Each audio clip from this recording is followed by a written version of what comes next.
मेरी बच्ची 13 साल बाद मुझे मिली है। भगवान इतनी खुश हूँ कि सबके बच्चे को ऐसे मिला दे जिसके बच्चे गए हैं खोए हुए। मेरी सोना गुड़िया बेटी मेरी मिल गई, मेरी बेटा भी मुझे मिल गई। मुझे इससे बढ़ के खुशी और कोई खुशी नहीं।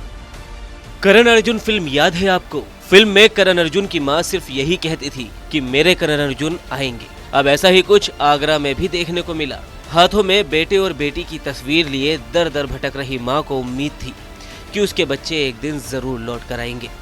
वह दोनों बच्चों को फिर से दुलार कर सकेगी। मां 13 सालों से अपने लापता बच्चों का इंतजार कर रही थी। आगरा में जैसे ही महिला ने अपने खोए हुए बच्चों की तस्वीर मोबाइल पर देखी तो वो भावुक होकर रोने लगी।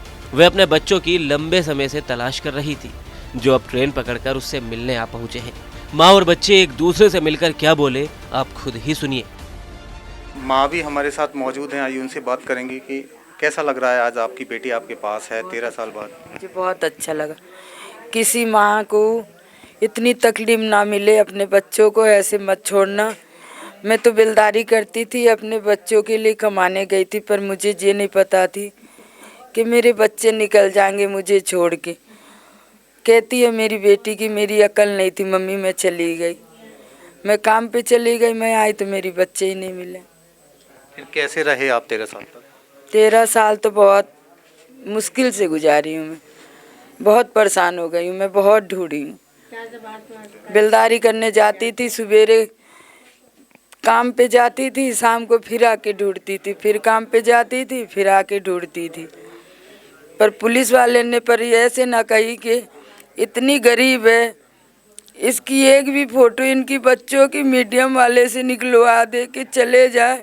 मैं पढ़ी लिखी नहीं हूँ, मैं अनपढ़ हूँ बिल्कुल, पर मेरी साथ किसी ने नहीं दी। 13 साल पहले जो भी पुलिस वाले भी थे उनने भी मेरे ऊपर ध्यान नहीं दी। फिर मैं अपने बच्चों के पीछे रोते रोते गुजारी हूँ, बहुत परेशान हो गई हूँ मैं।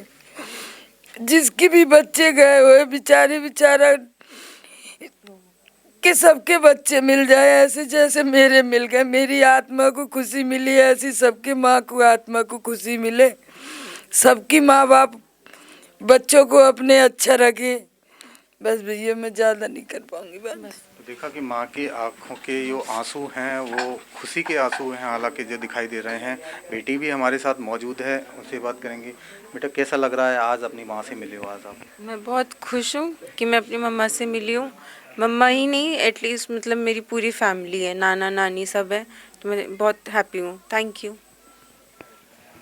ज़्यादा बात नहीं कर रही हैं वो, अभी थोड़ा डिस्टर्ब दिखाई दे रहे हैं। हमारे साथ यहाँ पर नरेश जी मौजूद हैं। आइए, ये इन्होंने पूरी मेहनत करी है इन बच्चों को लाने के लिए। जिस तरह से अगर बात की जाए, और भी कई ऐसे केसेस हैं जिसमें ये बढ़ चढ़ कर हिस्सा लेते हैं। कैसे नरेश जी इनका परिवार से आपने मिलाया, किस तरह से?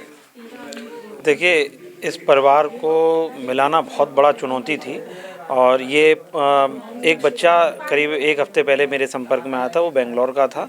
और चूँकि बेंगलोर की कई संस्थाएं मुझसे संपर्क में रहती हैं, तो किसी तरह से उन्होंने नंबर ले लिया, तब फिर मुझसे बात की। तो बच्चे ने ये बताया कि हम 2 भाई बहन हैं और 7-8 साल पहले हम गायब हो गए थे, तो हमारे पता नहीं चल पा रहा है। तो इन्होंने बच्ची से जब बात की तो फिर मैंने कहा, कॉन्फ्रेंस पे कॉल पे उसने बच्ची से बात कराई। तो बेटी जो है गुड़गांव में जॉब करती है और ये बेंगलोर में जॉब करता था। तो अपने बारे में इन्होंने ये बताया कि हम लोग जब गायब हुए थे तो हमें कुछ नहीं पता। बिटिया ने ये बताया कि मेरी माँ का नाम नीतू था और उनकी गर्दन पर जलेबू के निशान थे।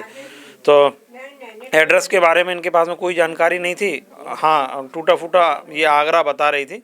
लेकिन जब मेरठ से संपर्क किया गया तो इनके जो डॉक्यूमेंट्स मिले, जो बाल गृह में दाखिल हुए थे, तो उसमें बताया गया था कि ये 2010 में दोनों बच्चे मिले थे, जब लड़की की उम्र 9 साल थी और लड़के की उम्र 6 साल थी। तो उसमें जो एड्रेस था इनका बिलासपुर था। तो उस एड्रेस के साथ में अगर हमने देखा तो वो कहानी और उलझ गई, क्योंकि बिलासपुर और आगरा में बड़ा अंतर है। बिलासपुर छत्तीसगढ़ में है, तो हमने अपने सोर्सेज से मैंने बिलासपुर में संपर्क किया तो वहाँ इनका कोई सुराग नहीं लगा। फिर बच्चे से बातचीत की तो बच्चे ने ये बताया कि जहाँ हम गायब हुए थे, जिस स्टेशन से बैठे थे, तो उस स्टेशन के बाहर एक रेल का इंजन था।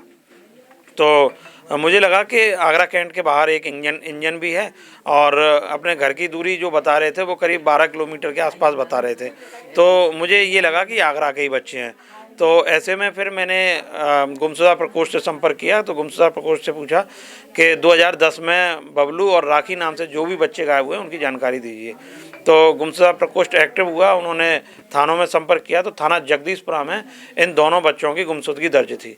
तो पुलिस ने इनके एड्रेस पर गए तो वहाँ चूँकि ये महिला जो थी वो मजदूरी करती थी, ये मकान खाली करके जा चुकी थी। तो फिर और चुनौती हो गई। तो फिर ये है कि बड़ी काफ़ी मशक्क़त के बाद में इनके परिवार को ढूंढ लिया गया और इन बच्चों की वीडियो कॉल पर इनकी बात कराई तो दोनों ने एक दूसरे को पहचान लिया। तो बिटिया आज गुड़गांव से यहाँ आ गई है और परिवार ने इनका पूरा स्वागत किया है। इसकी आरती उतार के इसको स्वागत किया है, इसको मिठाई खिलाई है। मोहल्ले के बहुत सारे लोग यहाँ जुट गए हैं और हर कोई नाते रिश्तेदार इनसे मिलने के लिए आ रहा है, एक झलक देखना चाहता है कि आखिर में वो बिटिया जो 13 साल पहले गायब हुई थी वो अब कितनी बड़ी हो गई है। भाई भी बेंगलोर से ट्रेन में बैठ गया है, वो सुबह तक आ जाएगा।